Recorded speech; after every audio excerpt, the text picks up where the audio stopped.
አንቺ የልጁን ጫማ በሌለበት በር ከፍተሽ ምን ጣጣለሁ? ደስ ነው የሚለው። መጣልሽ። ቀለድክ በቃ። ይቅርታ። ችግር የለም። በሰላም ነው? ምን ነው? ምን አጠፋው? በሬን ከፍተሽ ጫማዎችን ያወጣሽው? ካልሲ ልጠብልህ እኮ ብዬ ነው። ካልሲ ወይስ ጫማ? ወንድሜ በሉ ስራ ረፍዶብኛል። ለምን ደነገጥሽ? ቻው በቃ። እሱ የኔ ቤት ነው። ሰማይን አይቶ አይኔ አይጨርሰው። አቤት። ስልኬን እኮ ረስቼ። ፈታ በሉ። እና የምትወዳት ልጅ አለች? አለች። ማናት?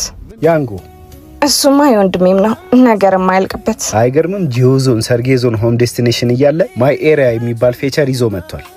ማይ ኤሪያ ደግሞ ምንድነው? ለኛ ለያንጎ ሹፌሮች የምንሰራበትን ቦታ በራሳችን የሚያስመርጥ ሲሆን ጊዜና ነዳጅን ቆጥቤ በሁለት ተከታታይ ቦታዎች ስሰራ ተጨማሪ እስከ 7% ኮሚሽን ይታሰብብኛል። ብዙ ቦታዎችን ስመርጥም ተጨማሪው ኮሚሽን ይቀንስልኛል። አረ ለወንድሜ ምን እነግረዋለሁ? እንደምትወጂኝ ልሂድ። ይሄ ለካ ያንተ ቤት ነው።